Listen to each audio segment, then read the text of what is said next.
Great. Well, hi everyone. Thank you very much to the Steps Sustainability team for inviting me to speak here this afternoon, and for organising such a special event as well. And in Bristol, of all places, a city that's very dear to my heart. Not only did I study for my undergrad here, I also volunteered a short while up the river at SS Great Britain many years ago, which has probably led me to my role today. So yeah, thank you very much. So for those of you who don't know me, I'm Robert Cole. I'm a Museum Operations Coordinator at the Brunel Museum in South East London. Sorry, Robert, would you be able to Project a bit, yeah? Sorry about, I will, yeah, Just lean in. lean in. So, any better? Yeah, okay. So for those of you who don't know me, I've already said that. For those of you who aren't familiar with our site, the Brunel Museum, we're a very small museum and charity dedicated to the history of the Thames Tunnel. So that's the first tunnel dug under a navigable river anywhere in the world, designed by Mark Brunel and assisted by his slightly more famous son, Isambard Kingdom Brunel. Our site itself, as you can see in the picture on the left, consists of 19th century engine house and our grade 2 star listed tunnel shaft. And you can see the interior here with our lovely staircase. And beyond that as well, we have our sort of surrounding roof garden and piazza, so it's a really lovely space. The tunnel shaft itself sits directly above the Thames Tunnel today, which is a live train tunnel, so you can hear the carriages rumbling underneath when you're down there, which is pretty cool. We're a very small team of 8 staff, all on part-time hours. Beyond that, we have a board of trustees and a very dedicated pool of volunteers as well. We're currently open 3 days a week, and beyond that we have school visits, we have private talks and tours, we do a lot of venue hire as well, so we have regular concert series, filming, and it's also a licensed wedding venue, would you believe. So if any of you want to get married in the sort of the grand entrance hall as it was, then yeah, give us a shout. So in brief, our income generating projects, I won't dwell on this too long, but it's entitled Thames Tunnel on Tour. Essentially, it seeks to take out our current guided tours offer into formats that can be done sort of at least partly off-site, if not entirely remotely. So reviving our walking tours program, for example, having outreach talks where we have our volunteer guides going out to other venues to deliver sort of presentations on the Thames Tunnel. And also, thirdly, which we're very excited about, archive sessions, so where we display our collection of watercolours that are currently held in the London Met Archives, essentially bringing forward their eventual sort of public display, because they will be eventually in our display cases as part of the redevelopment, but they're really amazing pieces. So again, and they're all volunteer-led activities as well, which is, yeah, very exciting. So, bear with me one moment.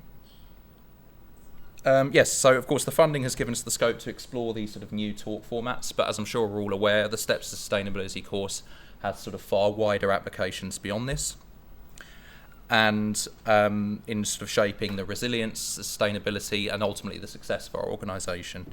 And so there have been obviously a number of very sort of clear and valuable lessons and takeaways that have helped shape some very positive changes at the Brunel Museum. I've attempted to sort these into sort of 3 sort of broad themes. The first of these is sort of that idea of, again, seeing the bigger picture, returning back to that organisational why, our very sort of the core mission statement. Being a very small team, and of course with the usual funding constraints you'd expect with a small museum, allocation of resources in terms of money and staff time is always a very constant pressure. And it's sort of in terms of where to sort of lay our priorities is always a bit of a difficulty. And I think the tendency then is to sort of become engrossed in those day-to-day operational tasks, and then as a result lose sight of that bigger picture, the reason why we're doing all these things, even the very mundane. And losing sight of sort of the longer term goals, the strategic direction of the museum as well. So by focusing on sort of that organisational why here to preserve and share widely the heritage of the Thames Tunnel, it's given even sort of the more mundane tasks a lot more meaning. And also we have a wider initiative, sort of community-wide initiative called Destination Rotherhithe. Rotherhithe is not your typical London destination, sort of laying between the centre of London and Greenwich further east. So it's to sort of, we want to establish the area as a place of cultural interest in its own right as well. And having that sort of in mind, it does make you think, okay, no, that's something quite worthwhile doing, definitely. So we know what we do, we know what service we offer, and then grounding it in that fundamental mission, it makes it sort of much clearer what we're doing this all for. And then, of course, we've also examined the sort of more closely that relationship between profit and purpose, something I know we sort of covered in the course a lot with the profit-purpose matrix, and the fact that income generation, but also being true to your charitable aims, need not be mutually exclusive. I've introduced the profit-purpose matrix at a lot of our team planning sessions, so we've used this to very closely examine every one of our activities and working out, is this actually worthwhile? Is it on brand? Is it at least breaking even? Is it sort of promoting that community outreach and sort of the accessibility of our storytelling and collections as well? And also as a part of sort of seeing this bigger picture, we are now far more as a team, everyone is far more sort of involved and aware of our general sort of strategic direction. So we have a lot more team sessions on sort of the larger finances. We all contribute to the annual business plans now, rather than just that formally being the remit of the director. And we also all submit individual board reports based on our individual specialisms as a team, which very sort of conveniently leads on to the major theme. It's about delegation and specialisation. So, lovely picture of us all grinning away here. So, a very close-knit team, very mutually supportive, and we do have a sort of very strong sense of collective responsibility. And while we do sort of pride ourselves on our resourcefulness, making a lot out of a little, again, the reality, which I'm sure many, if not all of you, are familiar with, doing sort of a million things at once, it's really difficult to actually know where to sort of target everyone's sort of skill sets, where to sort of devote time and resources. But we sort of have a very sort of mixed set of backgrounds, some from finance, some from sort of schools and learning backgrounds, some with a slight sort of marketing background as well. So really, we've sort of made concerted efforts to sort of best harness this wealth of skills by sort of more clearly defining what was originally quite a generic operations role, museum operations coordinator, still with the same title, but it's now become far more sort of specialised according to each person's sort of expertise. So we have roles for volunteer management and collections, for example, which I oversee. There's or families and learning is another sort of specialism. My colleague Gabriella here, in the picture as well, she's a professional photographer, so it made only sense that she's very heavily involved with the marketing and social media side of things as well. So as well as that sort of specialisation, we also have sort of, again, as I mentioned before, taking sort of some of the weight off our director, who does an awful lot anyway, and getting sort of everyone involved in things like sort of fundraising, writing grant applications, and as I say, contributing sort of the board reports, so that everyone is really sort of invested in where we're going as a museum as well. And of course, this links into the importance of cross-training, making sure it's not just one person trained in sort of finances, for example, to ensure that there is effective contingency planning in place should people move on. And the third sort of major theme is this idea of audiences and partnerships. I know we did a lot of really useful sessions on customer empathy mapping, developing value propositions, unique selling points, and this is something we've very much taken to heart. I think it's very easy to sort of make sweeping generalizations about our audiences, so we have to do something for the old folks, it's like it's a bit more sort of detailed than that. So now we sort of have monthly visitor experience meetings, ops team and the director, where we root it very much in the sort of concrete feedback we receive from visitors in our post-visit surveys, who are sort of very explicit in sort of, we want to see more display text, or we would like more audio-visual stuff, more stuff for children, that kind of thing. So that's been sort of very, very useful. We've also sort of looked more closely at audience profiling and segmentation, and even introducing our volunteers into this as well, so they're sort of more aware of exactly sort of who it is we're focusing on, both sort of our current audiences and target audiences. And sort of we can recognise trends in that as well. As well as sort of audiences, we've looked obviously at marketing. Those extra skills sessions, the ones on marketing and PR in particular, I found particularly useful. It sort of sold this idea that the website is very much the hub that all visitors will sort of come through at some point or other, whether it's pre-visit, post-visit, visiting our online shop, looking at our wider programme of events, etc. So it's allowed us to sort of more closely examine, look in more detail about our website management, search engine optimization, web analytics, exactly how we can reach out to new audiences effectively online. Beyond sort of marketing, there's also the partnership side of things. So we share our museum space with a business called Midnight Apothecary. So the head of our gardening team also runs her cocktail business using that beautiful roof garden you saw in the slide earlier, making sort of cocktails and syrups out of the herbs she grows. It's really cool. I'd highly recommend it. But the relationship, I think, has become, between Midnight Apothecary and Brunel Museum, has become a lot closer. It's not so much just about cohabiting a space. Now it's about sort of integrating each other's activities. So they're far more involved as a drink supplier in a lot of our events programs, for example. Our teams sort of regularly meet more often to sort of establish how exactly we work, having the museum open, but also sort of setting up bars and things like that. So it's a really positive impact.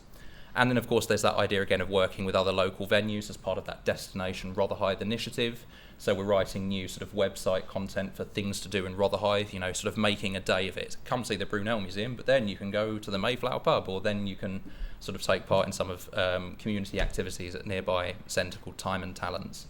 So again, it's sort of building that network. Again, all from sort of the lessons that have been sort of developed on this course as well. It's been, amazing.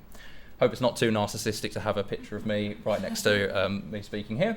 But as well as obviously the organisational benefits, it's also been sort of very much about sort of training, sort of leadership skills as well. On a personal level, I'm always sort of flicking through the workbook. It's a very useful reference guide using these skills not only in my working life, but occasionally sort of outside as well in personal life. Active listening especially, very useful skill in my role as volunteer manager. As we were sort of mentioning in the discussion sessions earlier, sort of negotiating between the expectations of volunteers and visitor experience can obviously be a very tricky one, especially when there's sometimes in tension. So sort of active listening and sort of that idea of negotiating between what it is volunteers want, but how to package that in a visitor-friendly format has been sort of central importance both to the project and sort of more widely for the museum as well.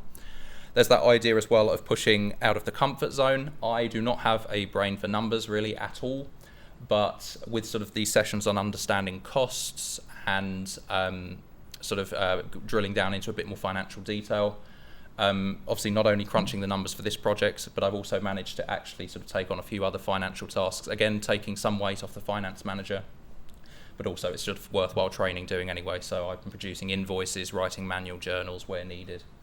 And then, of course, there's, as we've again touched upon throughout the day, it's this opportunity to engage with sort of wider peer networks, with you all in sort of other organisations, and it's very sort of reassuring to sort of see that we're all facing very similar problems, and that we all have sort of a lot of common ground in sort of how we work in museums.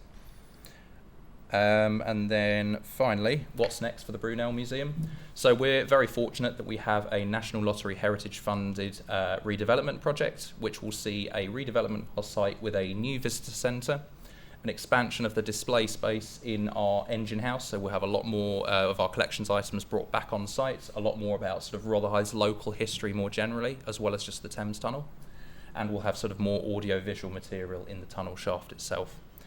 Of course, this is a fantastic opportunity, but it does bring with it some challenges. So we have to face the fact that the museum will be temporarily closed for a few months in 2024, which is part of the reason why we conceived the Thames Tunnel on Tour project as well, to help conduct sort of some stuff that can be delivered off-site and help mitigate against some of the sort of the loss in sort of our normal admissions.